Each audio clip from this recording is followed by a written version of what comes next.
केंद्रीय निवडणूक आयोगाची पत्रकार परिषद सुरू आहे।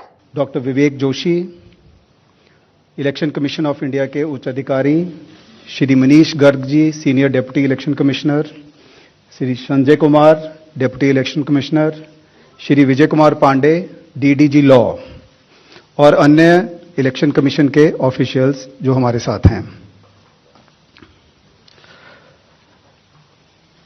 इस प्रेस कॉन्फ्रेंस का जो बेसिक फॉर्मेट है, it will be the honourable chief election commissioner will be addressing the media, that will be followed by a question and answer session.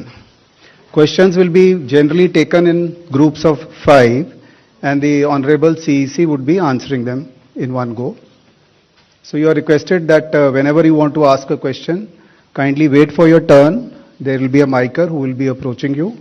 Introduce yourself and your organization and then you can ask your question. So that will be the basic format of the press conference. So kindly keep your mobile phones on the silent mode.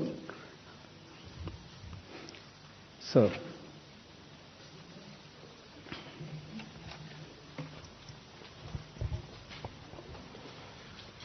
Honorable Election Commissioner Dr. Sukhbir Singh Sandhu ji,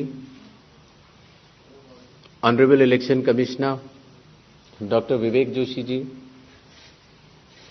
चुनाव आयोग के वरिष्ठ अधिकारीगण और media के मेरे दोस्तों, सबसे पहले चुनाव आयोग मतदाताओं के नाम एक संदेश देना चाहता है। भारत के संविधान के अनुरूप भारत का हर नागरिक जो 18 वर्ष की आयु पूरी कर चुका हो, उसे मतदाता अवश्य बनना चाहिए और मतदान भी अवश्य करना चाहिए। आप सभी जानते हैं कि कानून के अनुरूप हर राजनीतिक दल का जन्म चुनाव आयोग में रजिस्ट्रेशन से ही होता है। तो फिर चुनाव आयोग उन्हीं राजनीतिक दलों में भेदभाव कैसे कर सकता है? चुनाव आयोग के लिए न तो कोई विपक्ष है, न तो कोई पक्ष है, सब समकक्ष हैं। चाहे किसी भी राजनीतिक दल का कोई भी हो, चुनाव आयोग अपने संवैधानिक कर्तव्य से पीछे नहीं हटेगा। पिछले 2 दशकों से लगभग सभी राजनीतिक दल मतदाता सूची में त्रुटियों के सुधार के लिए मांग करते रहे हैं और इसी मांग को पूरा करने के लिए ही चुनाव आयोग ने गहन पुनरीक्षण अर्थात स्पेशल इंटेंसिव रिवीजन SIR की शुरुआत बिहार से की है।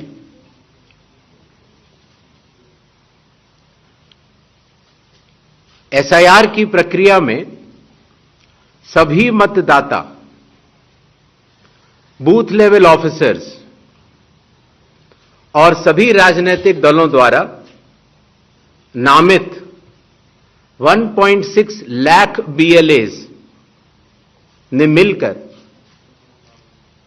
एक प्रारूप सूची तैयार की है।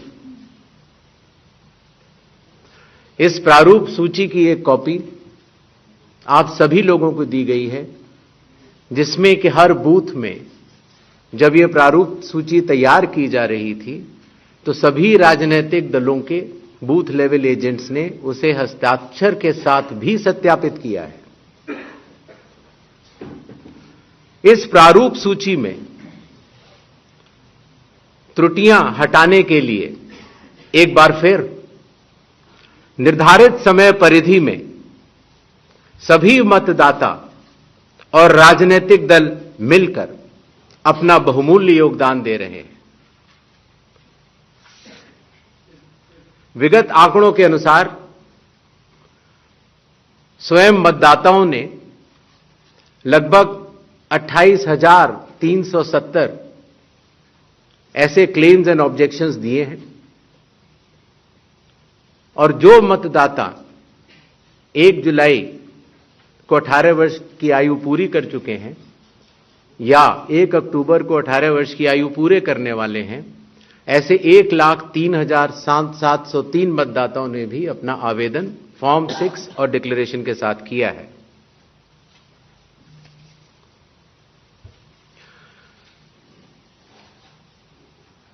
और इन क्लेम्स एंड ऑब्जेक्शंस के लिए, इन त्रुटियों को हटाने के लिए बिहार के एसआईआर में 1 अगस्त से 1 सितंबर का समय निर्धारित है। अभी भी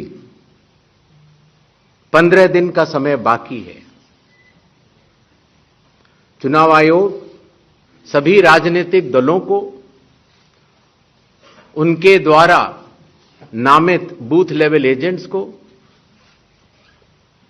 नेशनल लेवल पॉलिटिकल पार्टीज को, स्टेट लेवल पॉलिटिकल पार्टीज को आह्वान करता है कि आने वाले 15 दिनों में जो भी प्रारूप मतदाता सूची उनको दी गई है उसमें अगर कोई भी त्रुटि हो तो उसको प्रिस्क्राइब्ड फॉर्म के तहत जमा करें। चुनाव आयोग के दरवाजे हमेशा सबके लिए समान रूप से खुले हुए हैं। जमीनी स्तर पर सभी मतदाता, सभी राजनीतिक दल और सभी बूथ लेवल ऑफिसर्स मिलकर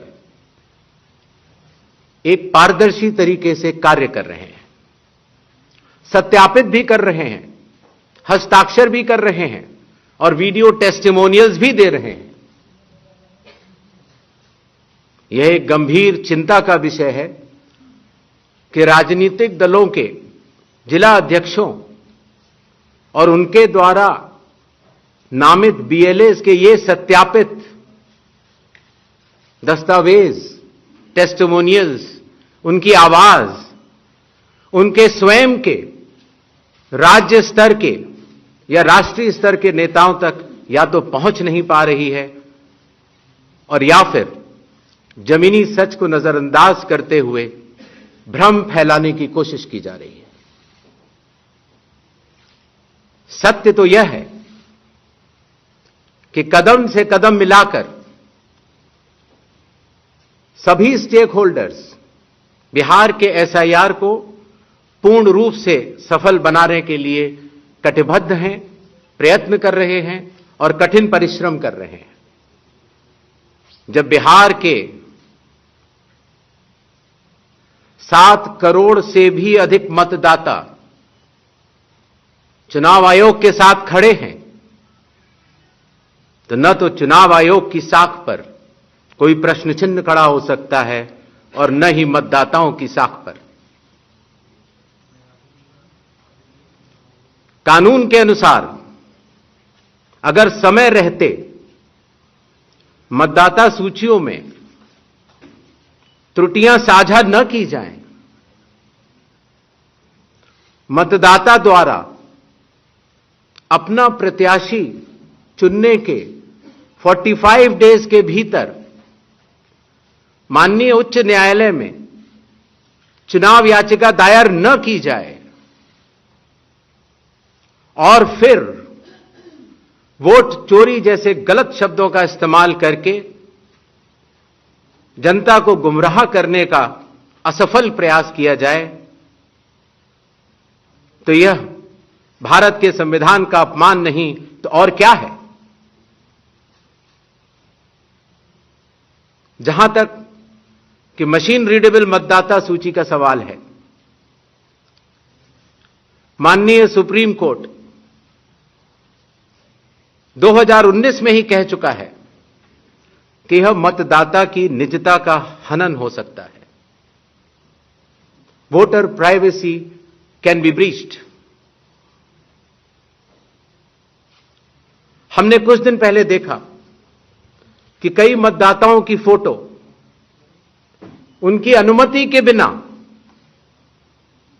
मीडिया के समक्ष रखी गई, उनके ऊपर आरोप लगाए गए, उनका इस्तेमाल किया गया। क्या अपनी माताओं, बहुओं, बेटियों सहित किसी भी मतदाता की सीसीटीवी वीडियो चुनाव आयोग को साझा करनी चाहिए क्या?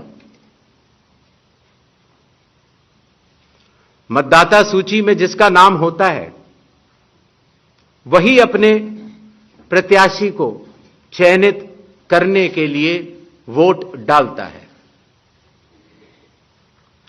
लोकसभा के चुनाव की प्रक्रिया में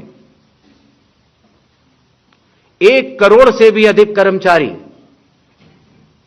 10 लाख से भी अधिक बूथ लेवल एजेंट्स,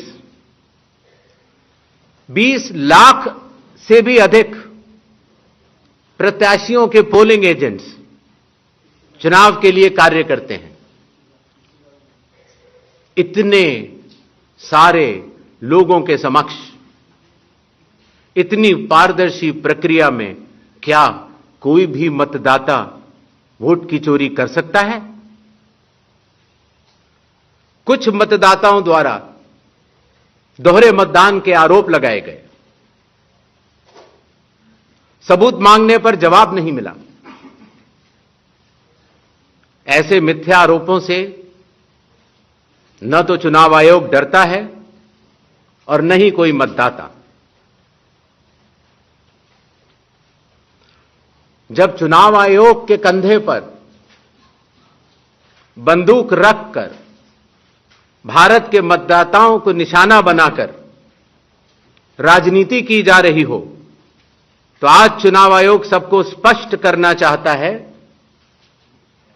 कि चुनाव आयोग निडरता के साथ सभी गरीब, अमीर, बुजुर्ग, महिला, युवा सहित सभी वर्गों और सभी धर्मों के मतदाताओं के साथ बिना किसी भेदभाव के चट्टान की तरह खड़ा था, खड़ा है और खड़ा रहेगा। जय हिंद, जय Bharat.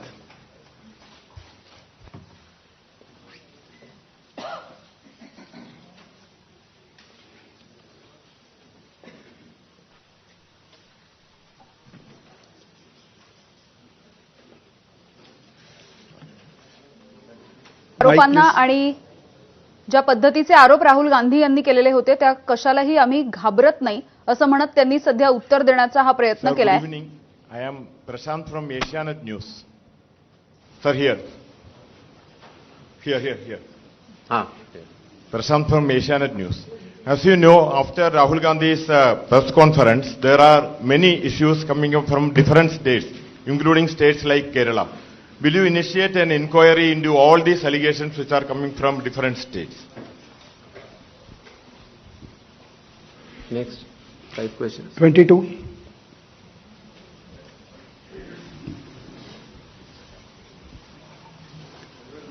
Sir. Please. Yeah. Hi. Please. Yeah. Go ahead. Yeah. Sir, Aishwarya Paliwal from Aaj and India Today. Sir, 2 questions. First, sir, a lot of political parties have asked certain questions, but do you think all those questions are actually pointing towards the need for SIR? Sir, second question is what arrangements you've made for the vulnerable groups? Because a lot of people are asking senior citizens, migrants, marginalized. So if you can focus on that, sir. Okay. 163. Sir, Shriparna from the Hindu newspaper. Sir, during door-to-door survey and enumeration, how many Nepali, Bangladeshi and Myanmarese nationals were found by BLOs? Does the Election Commission have any figures? 80. I'm coming, sir. We have enough time, sir. 80. Ganesh Kumar ji, how are you? I think you are well. This is Sandeep Shwarnokar from Bardhaman newspaper. It's a West Bengal, one of the largest newspaper. मेरा question ये है कि बिहार के बाद बंगाल में कब SIR शुरू हो रहा है? 164.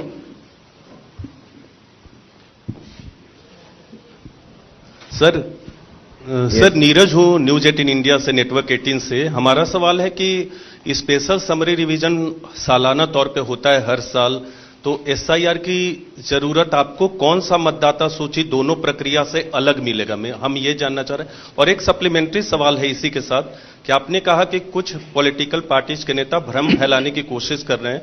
उनका यह भी कहना है, राहुल गांधी की मैं बात कर रहा हूं, थोड़ी देर पहले उन्होंने कहा है क्यों उन्हीं से शपथ पत्र सिर्फ मांगा जा रहा है, दूसरे लोग, दूसरी पार्टी के लोग जो सवाल कर रहे हैं उनसे क्यों नहीं। तो इन 5 सवालों को पहले ले लेते हैं।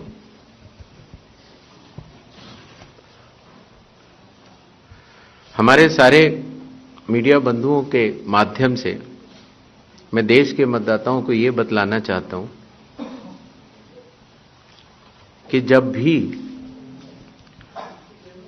मतदाता सूची का रिवीजन होता है तो उसकी प्रक्रिया वही होती है जो मैंने आपको अभी शुरू में बताई। अर्थात सबसे पहले बूथ लेवल ऑफिसर्स और बीएलएज, राजनीतिक दलों के बीएलएज मिलकर एक ड्राफ्ट तैयार करते हैं और उसके बाद सभी राजनीतिक दलों को और उसी असेंबली कॉन्स्टिट्यूएंसी के मतदाताओं को यह अधिकार होता है कि वो उसमें त्रुटियां सुधारने के लिए आवेदन कर सके।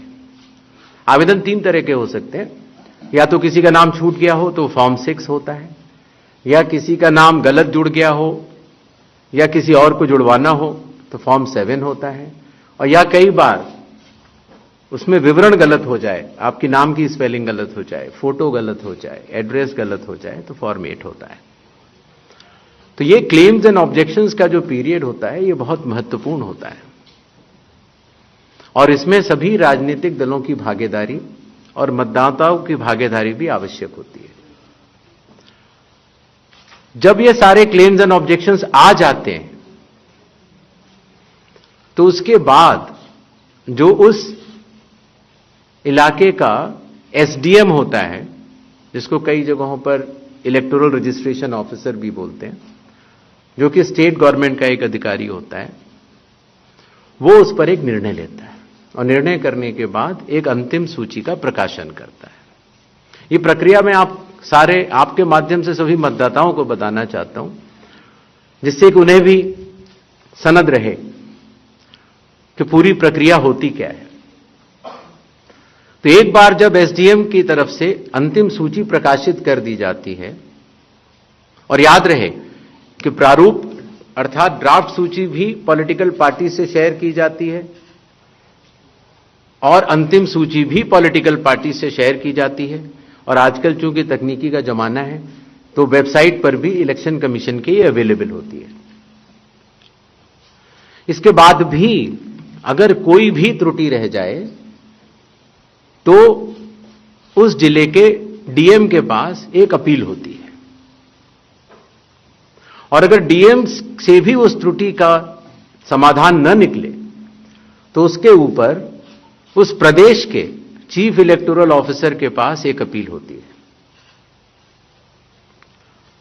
जो अंतिम सूची प्रकाशित हो जाती है उसके ऊपर हो जाते हैं चुनाव। जब चुनाव होते हैं तो पॉलिटिकल पार्टीज अपने कैंडिडेट्स को खड़ा करती हैं और उन कैंडिडेट्स को यह सूची एक बार फिर दे दी जाती है कि इस सूची के ऊपर मतदान होगा, और यह सूची मतदान केंद्रवार दी जाती है। इस प्रक्रिया के बाद जब चुनावी मतदान होता है तो मतदान केंद्र के अंदर हर प्रत्याशी को यह अधिकार होता है कि वो पोलिंग एजेंट्स को नामित करे, और वही सूची पोलिंग एजेंट्स के पास भी होती है। तो उदाहरण के तौर पर जब हमारा कोई मतदाता जब मतदान करने जाता है तो पोलिंग एजेंट्स देखते हैं, और अगर कोई गलत व्यक्ति जा रहा है या कोई 2 बार जा रहा है तो उसके ऊपर ऑब्जेक्शन भी कर सकते हैं। मतदान प्रक्रिया समाप्त होने के बाद मतगणना होती है, और मतगणना के बाद रिटर्निंग ऑफिसर रिजल्ट्स डिक्लेयर कर देते हैं। यह एक डिसेंट्रलाइज्ड कंस्ट्रक्ट है। संविधान के अनुसार ये पूरी जिम्मेदारी चुनाव आयोग की है, लेकिन लोक प्रतिनिधित्व कानून के तहत